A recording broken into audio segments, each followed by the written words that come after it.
अध्यात्म का इतना थोड़ा-सा महत्व है, लेकिन इसके ऊपर इतना ज़्यादा आभा मंडल बना देना, एक मिस्टिज़्म तैयार कर देना, एक कल्ट तैयार कर देना, जिसमें कुछ हद तक रजनी जैसे जागरूक व्यक्ति ने भी सपोर्ट किया है। उन्होंने भी तंत्र-मंत्र और क्या-क्या बकवास किए हैं। बल्कि इस मामले में मैं कहूँगा कि आचार प्रशांत बेहतर हैं, वो कम से कम इस तरह के झूठी बातें लोगों के बीच में नहीं रखते हैं, बल्कि इसके अगेंस्ट में बात करते हैं। इस मामले में उनकी तारीफ करता हूँ। नमस्कार दोस्तों और नमस्कार सुनील जी। जी नमस्कार जी। तो अभी जग्गी वासुदेव उर्फ सदगुरु काफ़ी चर्चा में चल रहे हैं। उनका कुछ ब्रेन का सर्जरी हुआ है, उनके ब्रेन में शायद कुछ ब्रेन स्ट्रोक हुआ या कुछ ब्लड क्लॉटिंग हुआ। तो अब लोगों का यही सवाल है कि जो सदगुरु इतना अपने को महान दर्शाते हैं, इतना मिस्टिकल पावर वाले दिखाते हैं, और जो अपनी पत्नी को, जिनका नाम है कुछ विजया कुमारी या जिसको बीजी बोलते हैं, जिनको उन्होंने महासमाधि में पहुंचा दिया, वैसे उनका बायोग्राफी थोड़ा सा अगर मैं डिस्कस करूं तो ये कुछ 1957 में पैदा हुए हैं और ये कुछ 12वीं क्लास तक की पढ़ाई गांव में की है। उसके बाद मैसूर यूनिवर्सिटी से अपना ग्रेजुएशन की इंग्लिश लिटरेचर से। और इनके बारे में एक पुस्तक है जिनको अरुंधति सुब्रमण्यम जी ने लिखा है, सदगुरु मोर देन ए लाइफ। तो और ये सब बहुत सारा जानकारी तो गूगल पे भी है, बहुत सारा कंट्रोवर्शियल वीडियो भी बना हुआ है इनके ऊपर, जिसमें दिखाया गया कि नहीं है कि ये फ्रॉड गुरु हैं, क्योंकि ये अपने यूथ के टाइम पे कुछ ये ईंट भट्टा का बिजनेस भी किए, फिर मुर्गी फार्म भी खोले। तो जो व्यक्ति मुर्गी फार्म खोल रहा है, मुर्गी और ये सब का एक तरह से हिंसा कर रहा है, वो बाद में गुरु जी बन जाता है। उसके बाद इसी पुस्तक में और गूगल पे भी इस तरीके के डाटा मिल जाते हैं, जहाँ पे इनका कोई एक सिद्धि संध्या योग ऐसा करके कुछ आश्रम है, जिसके गुरु जी हैं ऋषि प्रभाकर, जिनके यहाँ इन्होंने योग करना सीखा। और वहीं पे ये विजया कुमारी, जो इनका बाद में धर्म पत्नी बनी, ये कोई बैंक की स्टाफ थी और ये मैरिड वुमेन थी, और इनका कुछ अपने हस्बैंड से झगड़ा लड़ाई चल रहा होगा। तो इन्होंने अपने बताया इनको सदगुरु जी को कि सदगुरु नहीं, उस समय तो जग्गी वासुदेव ही थे, उस समय कुछ इनका 20-21 साल उम्र हुआ होगा। तो ये उनके साथ बताया कि मेरा हस्बैंड मेरे को इस तरह से टॉर्चर कर रहे। तो फिर इस तरीके से इन दोनों के बीच में थोड़ा सा नज़दीकी बढ़ने लगा, और फिर ये कुछ 4-5 साल बाद शादी भी कर लिए। 1984 में शादी कर लिए, और फिर कुछ 4-5 साल के बाद या 6 साल के बाद इनकी एक बेटी हुई, जिसका नाम इन्होंने राधा रखा था। और राधा फिर अभी ईशा फाउंडेशन को यही चला रही है। जो भी हो, इनका बायोग्राफी कुछ इस तरह। उसके बाद इनकी एक आध्यात्मिक जर्नी शुरू होती है। कुछ ये खुद बताते हैं, बढ़ चढ़कर इन सब चीज़ों के बारे में जिक्र करते हैं कि इन्होंने कुछ 25 साल की उम्र में चामुंडी हिल पर गए। वहाँ पर एक बार ये ध्यान में बैठे तो ये 10 मिनट ही बैठे होंगे, लेकिन लोग बोले कि आप तो 4 घंटे से बैठे हो। फिर इन्होंने इस 4 घंटे को कुछ 13 दिन बढ़ा चढ़ा कर ऐसे बताने लगे लोगों के सामने। तो ऐसा ही कुछ स्टोरी, एक तरह से जैसा कि स्टोरी पैगंबर मोहम्मद जी के बारे में सुनने में आता है, वैसा ही कुछ स्टोरी इन्होंने भी क्रिएट करने की कोशिश की। फिर इन्होंने ध्यान लिंगम की स्थापना का प्रयास किया, और ये बताते हैं कि मेरा ये तीसरा जन्म है, इसके पहले 2 जन्मों में मैंने प्रयास किया था इस तरह की कुछ प्राप्ति करने का, ध्यान लिंगम या मिस्टिकल पावर जो कुछ भी। अब ये सब चीज़ें तंत्र मंत्र और इन सब की प्रक्रिया तो मुझे ज़्यादा कुछ मालूम नहीं है, आपको शायद थोड़ा सा अनुभव होगा, आप शेयर कीजिएगा। तो ये कुछ ध्यान लिंगम की स्थापना करने के लिए अपनी पत्नी मतलब विजया कुमारी, जिनको ये बिजी प्यार से बोलते थे, और एक शिष्या हैं भारती, जो कि वो भी मैरिड वुमेन है। तो ये तीनों एक ट्रायंगल के फॉर्म में बैठते थे, ट्रायंगल के 3 एज पे बैठते थे, और कुछ ध्यान व्यान करते होंगे। तो इसी दौरान इनकी पत्नी का कुछ 1997 में 23 जनवरी को देहांत हो जाता है। जैसे कि ये, लेकिन उस चीज़ को ये बोलते हैं कि ये महासमाधि, मेरी पत्नी ने महासमाधि ले ली।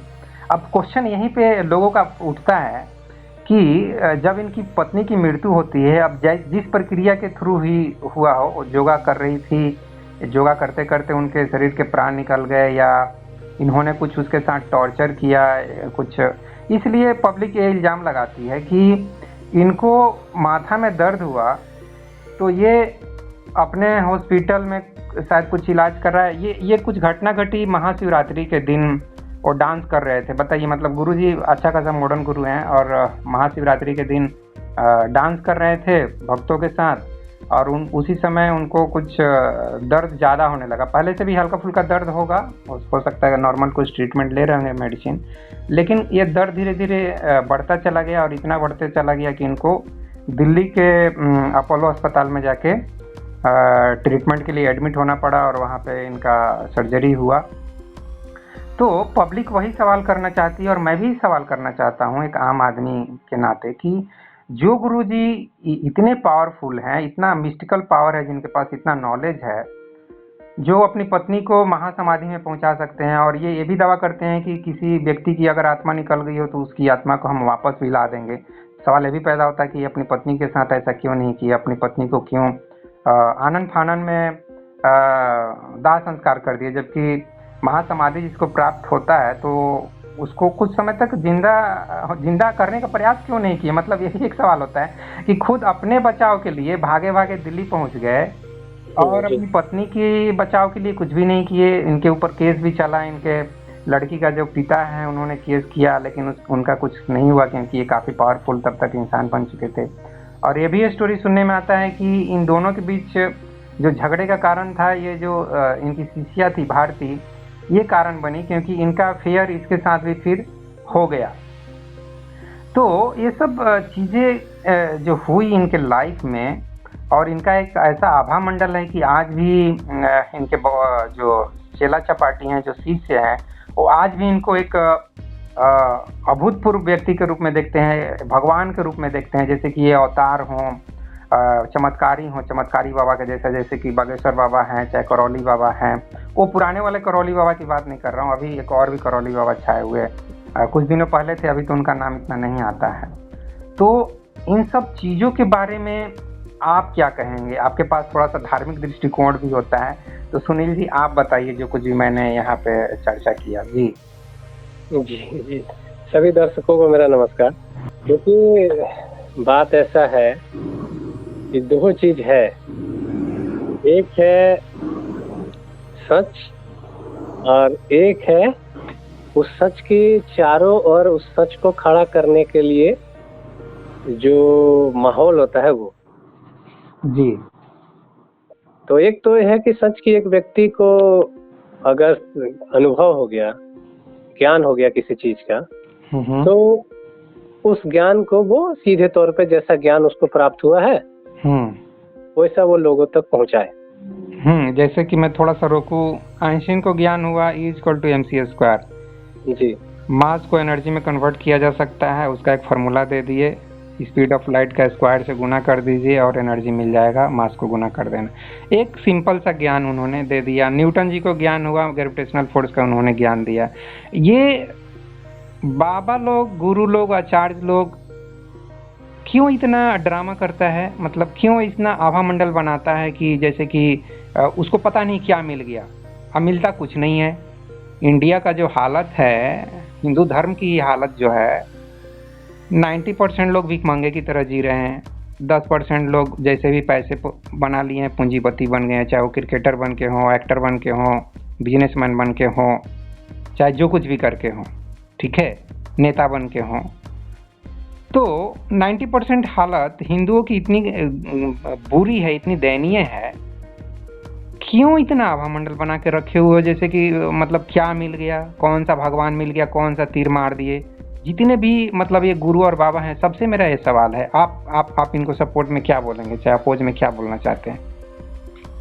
हाँ, देखिए, भारत जो है इस तरह के विचारों से बना भी है और इस तरह के विचारों से ग्रसित होकर के नष्ट भी हुआ है। बना कैसे है वो बताइए, फिर बिखरा क्यों तो हम बता दिए। जैसे कि शंकराचार्य का एक विचार है कि जगत मिथ्या है, जगत माया है, ठीक है। और वेद में जैसे कि उन्होंने इस चीज को साबित किया पूरी जिंदगी। इसके चलते क्या हुआ, जब सब कुछ माया है, जब एक व्यक्ति को, एक जिम्मेदार व्यक्ति को आप अगर ये समझाने में अगर कामयाब हो गए कि सब कुछ माया है, सब कुछ बेकार है, तो वो किस चीज के लिए फिर मेहनत करेगा?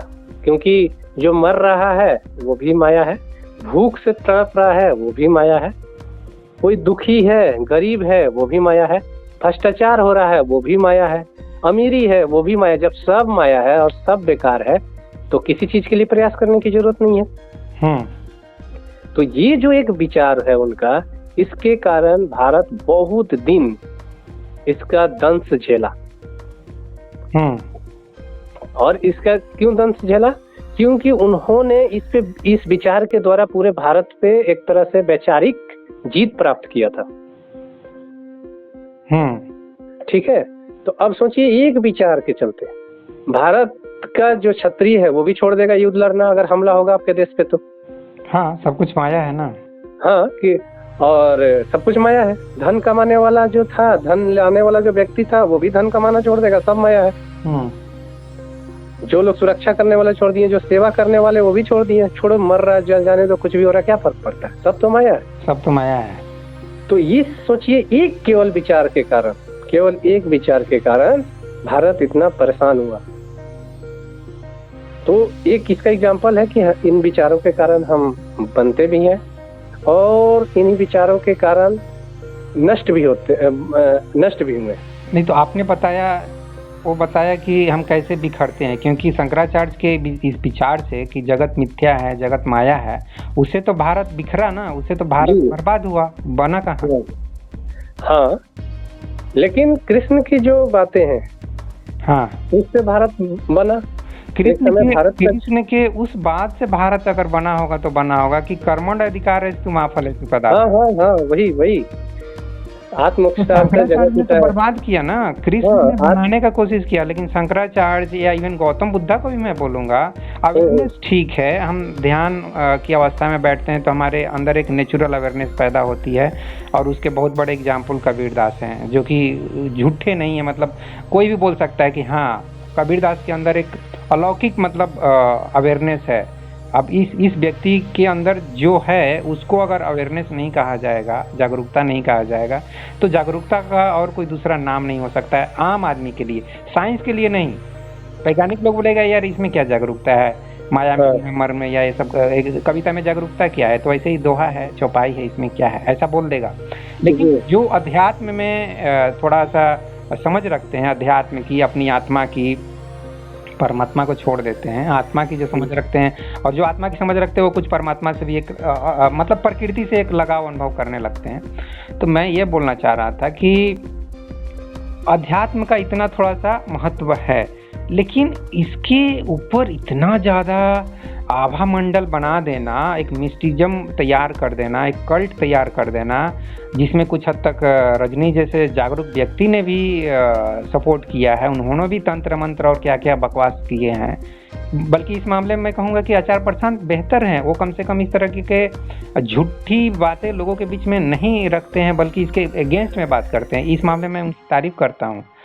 तो चाहे ये सदगुरु हों, चाहे मतलब आचार्य प्रशांत को छोड़ दिया जाए तो आसाराम, राम रहीम, और भी ढेरों सारे हैं, करौली बाबा, बागेश्वर बाबा, और किनका नाम लिया जाए, छोटे छोटे तो ऐसे हैं जिनके नाम कहाँ से आदमी याद रख सकता है।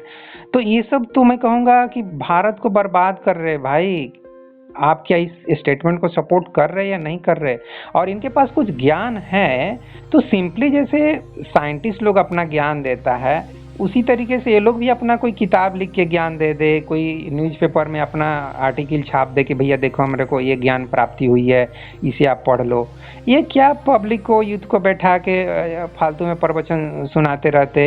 इस मामले में आचार्य प्रशांत को भी मैं दोषी बोलता हूँ। क्यों ये फालतू में यार ज्ञान देना है, यूट्यूब पे वीडियो बनाओ, डाल दो, यूथ देख लेगा, बस काम खत्म करो। ये क्या आओ मेरा सत्संग करो, मेरा गीता सेशन अटेंड करो, ये सब क्या नौटंकी है? हाँ, इसके देखिए, जो हम लोगों ने बात कर रहे हैं जिस चीज पे कि एक ज्ञान है सीधे सीधे लोगों तक पहुंचा देना, हाँ, इतना तामझाम नहीं करना, वो तो अपनी जगह सही है। हाँ, लेकिन धर्म का धंधा कैसे चलेगा? चक्कर तो ये है। हाँ, तो जब वो चीज रहेगा कि किसी को बहुत बारीकी से जानना है, किसी को मतलब जल्दी जानना है, किसी को संगत में रह करके जानना है, ठीक है, जैसे किसी को सत्संग में रह करके जानना है, तो वो उनके पास रह सकते हैं। लेकिन वो भी किसी को, बहुत ज्यादा लोगों को, एक जैसे कि 10 लोग 20 लोगों को लेकर के कोई यात्रा करा सकता है।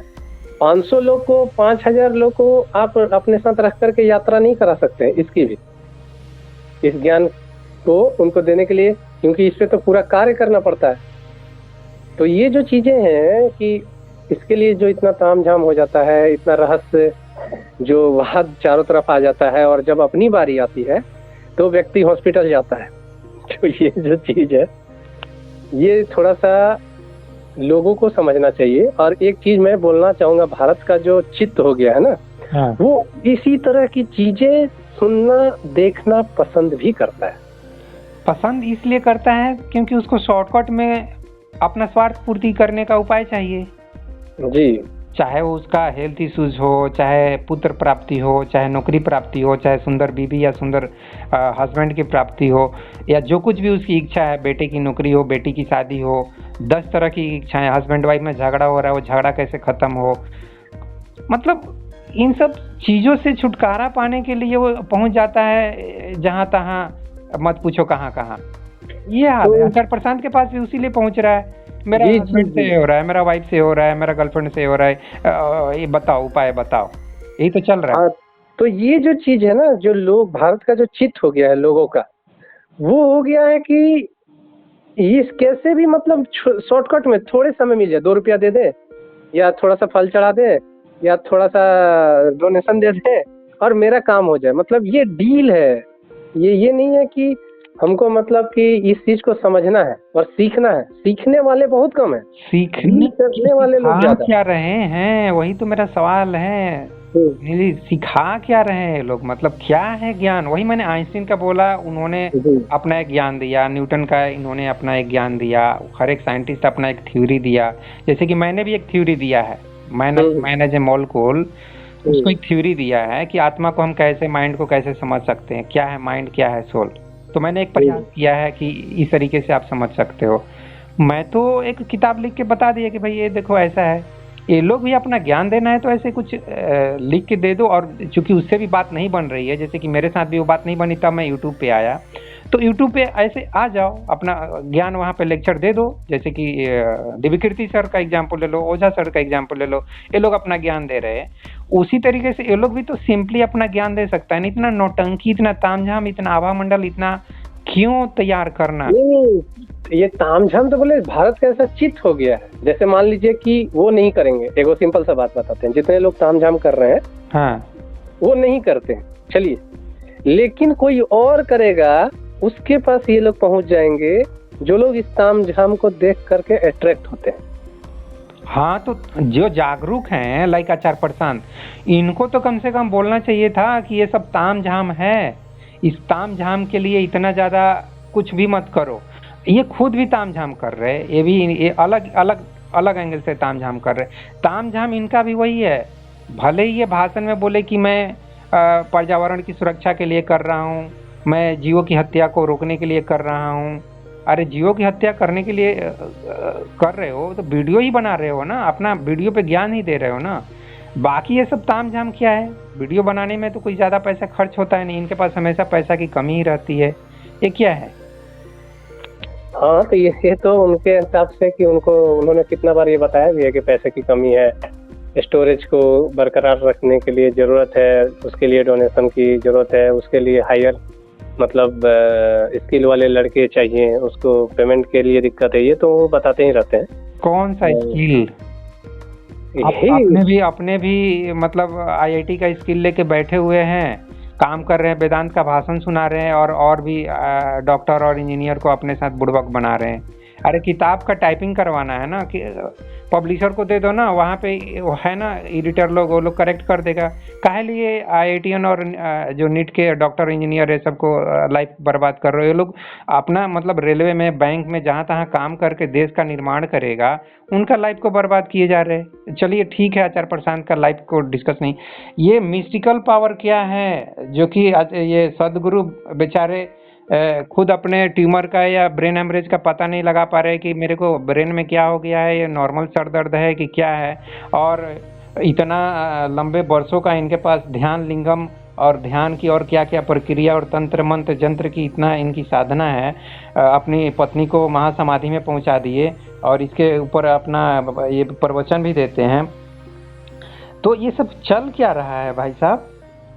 देखिए, जो रहस्यवाद है, जिस चीज की हम लोग बात करते हैं, या चमत्कार जो है, हाँ, और आत्मा का जो ज्ञान है, ये दोनों का अलग अलग रूप है। एक हो गया जैसे कि कोई चीज है और उसका आवरण तैयार कर देना, तो एक ज्ञान है।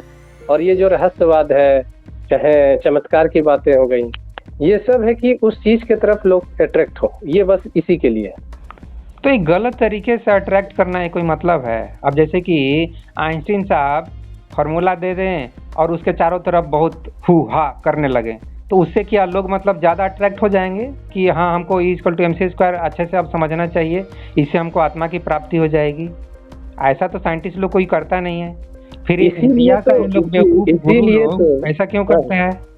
इसीलिए तो इस चीज को चेंज करने की जरूरत है, स्पिरिचुअल साइंस की तरफ ले जाने की जरूरत है स्पिरिचुअलिटी को, और ना कि उन पुराने तरीकों की तरफ जहाँ पर केवल माहौल बनाना हो गया, रहस्यवादी बातें हो गई, और फाइनली जब व्यक्ति वो चीजें जाता है तो फिर उसमें वो इन सब आवरणों के चलते फंसता है। और जब रियली प्रैक्टिकल में जब उन चीजों को सीखता है तो देखता है ऐसी कोई बातें नहीं है। जैसे सदगुरु को ही जो लोग अभी कर रहे हैं, वो देख रहे हैं कि ये व्यक्ति खुद अपना इलाज करा रहा है हॉस्पिटल जाके, और हमें बात बोलता है कि समाधि में जाओ और ध्यान से तुम सब कुछ ठीक कर सकते हो, तुम मर जाओगे तो मैं तुम्हें फिर से जीवित कर सकता हूँ। ये बात, और ये बात कि जब रियल में प्रैक्टिकल उनके साथ हुआ तो उन्होंने क्या प्रैक्टिकल किया, जो जेन्युइन बात है। तो इन सब चीजों से भरोसा लोगों का उठ रहा है, ऐसा नहीं है कि उठ नहीं रहा है। तो ये तो अब स्पष्ट जैसे हो गया कि ये जितने भी धर्म और अध्यात्म में बातें गुरु महात्मा इवन भगवान किए हैं, इवन श्री कृष्ण पर भी सवाल उठ जाएगा कि श्री कृष्ण भी अगर कुछ चमत्कार दिखाए हैं तो सब चमत्कार झूठे हैं। अगर वो कानी उंगली पर गोवर्धन पहाड़ उठाने की बात होती है